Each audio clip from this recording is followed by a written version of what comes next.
sa Target on Air. Target on Air. Teka, ito, speaking of Basilan, mukhang pabor dito ito si Basilan Governor Jim Hataman na ipagpaliban muna ay yung BARM election ayon kay Governor Hataman na mas mainam na bigyan po ng sapat po na panahon yung pagsasagawa po ng naturang eleksyon na wag mo nang isabay dito po sa midterm election. Upang talakayin natin ating makakapanayam mga kaibigan, si Basilan Governor Hajiman Jim Hataman. Magandang hapon po, Governor Jim. At maraming salamat po sa pagunlak po sa tawag po namin. Ano po ang inyong naging groundings para po paboran yung pagpapaliban po ng BARM election, Governor? Yes, good afternoon po, Karex.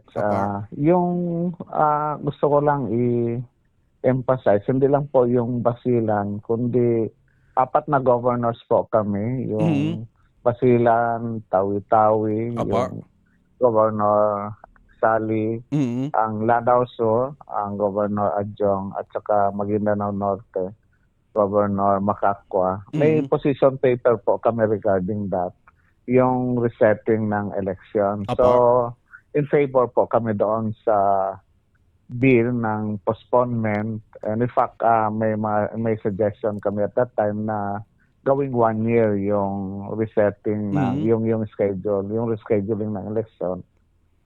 Yung primary reason po kasi namin is yung yung ruling ng Supreme Court na regarding sa Sulu case po. So basically may mga adjustment po, hindi lang sa governance kundi yung electoral code, kinakailangan din ng redistricting kasi may 7 na representative po ng Sulu na kailangan i-distribute po ito, magkaroon may redistricting sa mga areas na pwedeng dagdagan pa yung district.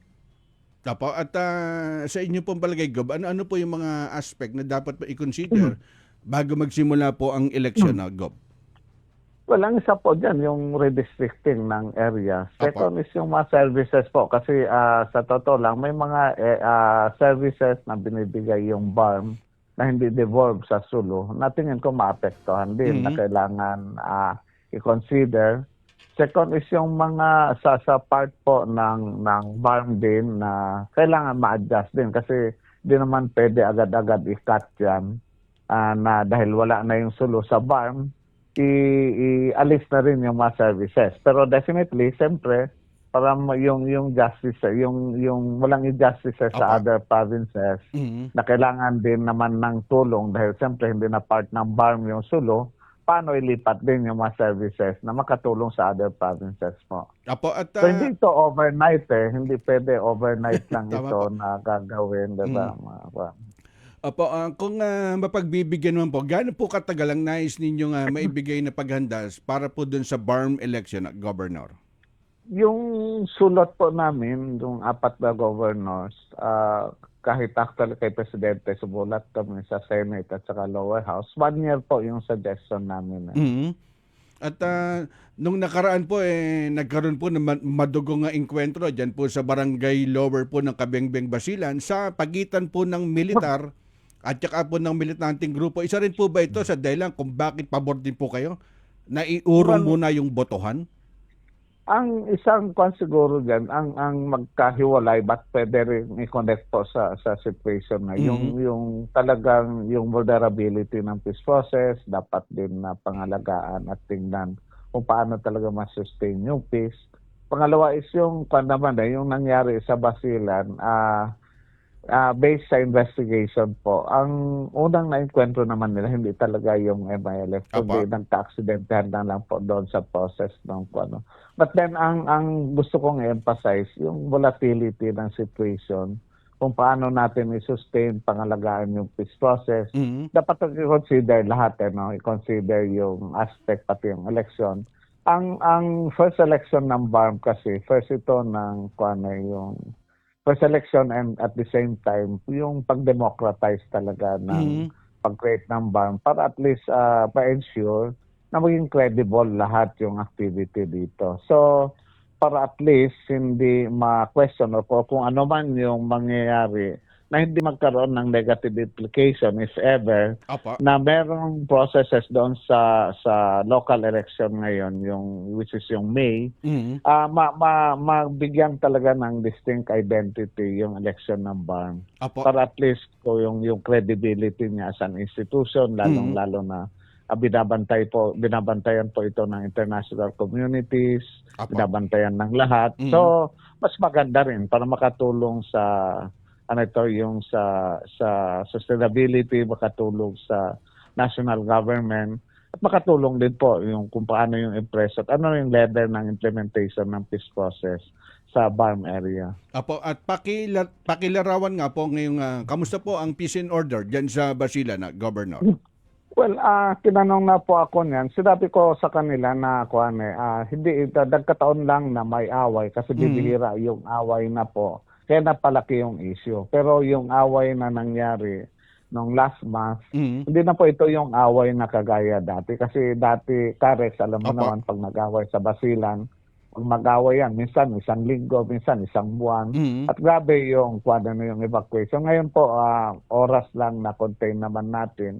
So, ibig sabihin din na in place talaga yung mga mechanism na kung saan para ma-preserve yung peace process. Opo. At the same time, nag-react naman positively both yung military at MILF na mag-upo ulit, pag-usapan kung ano yung mga negligence, kung ano yung mga negative effect, Mhm. at kung paano rin yung generally at conclusively nag-agree na i-sustain talaga yung peace process. So, yung nangyayari dito ngayon, nag-normalize na, nag-usap na rin yung MI at saka yung military Mhm. at saka yung OPAPRO din. Pinag-usapan na pati local government kung paano talaga hindi maulit yung nangyari before. Apo, at ano pa ang inyong mensahe sa Office of the Presidential Advisor on Peace, Reconciliation and Unity o yung OPARO? Ganyan din po dun sa national government, sa grupo po ng Moro Islamic Liberation Front, Governor. No.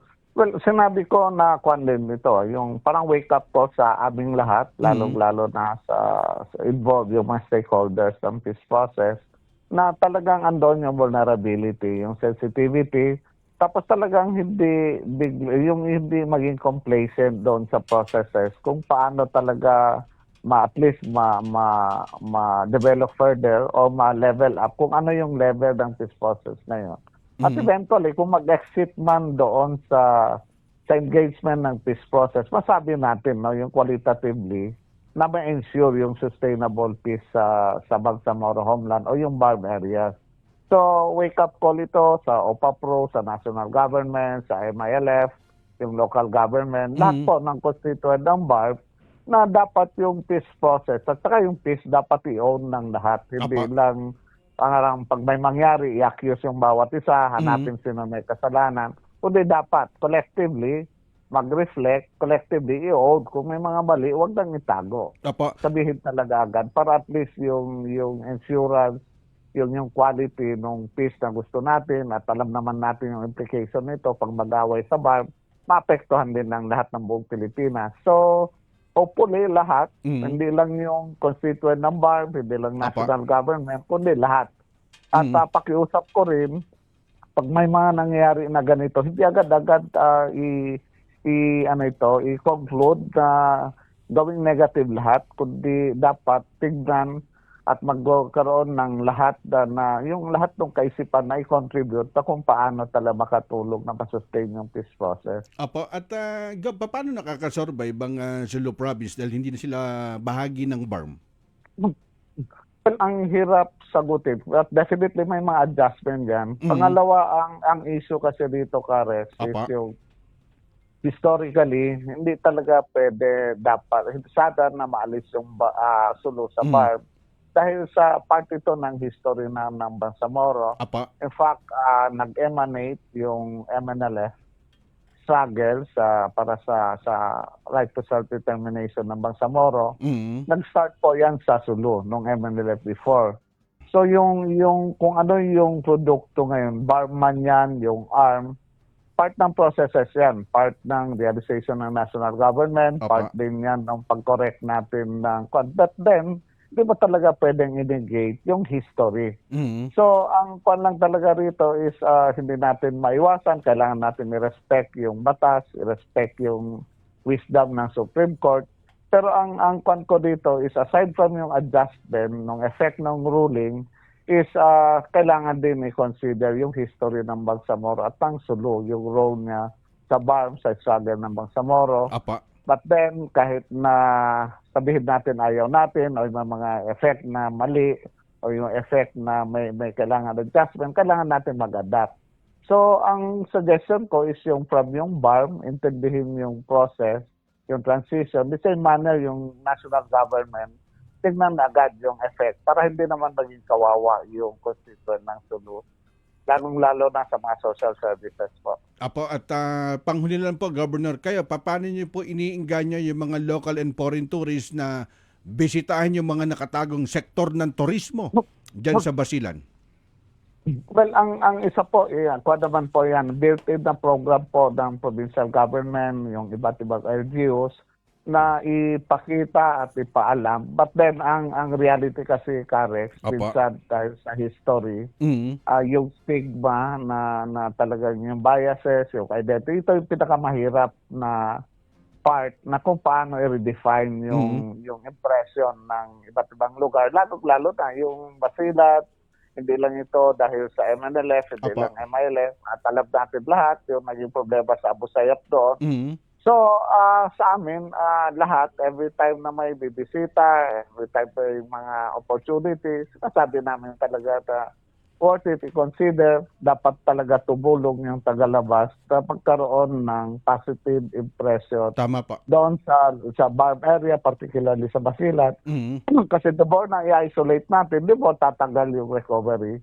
At yung di more din na parang, alam nyo, imbes na ikayatin natin na ma-integrate sa mainstream yung mga na Basilan, parang nire-reinforce natin yung effect ng history, yung effect ng away. No? So hopefully maintindihan ng lahat at tutulong ng lahat at ipaalam na talagang kung meron mang mga negative na nangyayari, hindi na po ito yung nangyari noon. In fact, sa Basilan ngayon, lahat po safe naman. Tama po. Lahat pwedeng puntahan, lahat kahit naman kung ang media noon hindi safe sa Basilan, may mga minsan na kikidnap ngayon, wala na po yan. Kahit saan sa Basilan. In fact, anytime, in-schedule din namin na para i-declare na talaga na Abu Sayyaf free yung Basilan. Apo, at ako mismo nung mag-ikot dyan sa Basilan Province, dyan sa Lamitan, dyan sa Isabela, at masasabi ko ako mismo, Gob, dahil inikot ko na napakaganda ngayon ng Basilan Province. Kaya talagang pinipilit na dayuhin yung inyong probinsya, Governor. Thank you very much, Karex, sa lahat ng tulong, lalong-lalo na sa mga media, lahat mga bisita, lahat ng mga nag-advocates din para sa kaayusan ng Basilan. Apa. At lalong-lalo na sa totoo lang, yung recovery period dahil sa damage ng away, damage ng gera. Hindi lang ito yung physical, kundi pati yung, alam mo, yung environment, yung utak ng tao, yung education, yung lahat. So yung processes ng recovery mabigat. So hopefully, hindi lang yung taga-Basilan, kundi pati taga-labas na dapat makatulong po na maayos yung, yung impression, yung after din na process. No? Governor, kamusta naman? Ito nalalapit na election dyan sa Basilan. Nasa election hotspot pa rin ba ang Basilan? Well, yun yung impression ng iba. But then, ang quad ko is, so far, wala pa naman pong na-aksidente in relation sa yung scheduled na election. At dahil hindi pa naman nag-start yung campaign. But then, normally, kahit nasabihin natin, hindi pa talaga declared yung actual na schedule ng campaigning.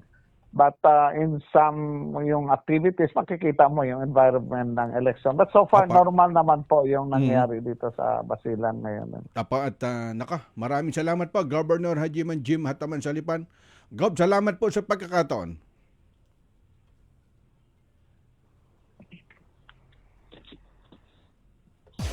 Alamin natin ngayon ang iba't ibang mga kaganapan at kagalingan ng iba't ibang mga gobernador sa kani-kanilang lalawigan sa Kumusta, Governor?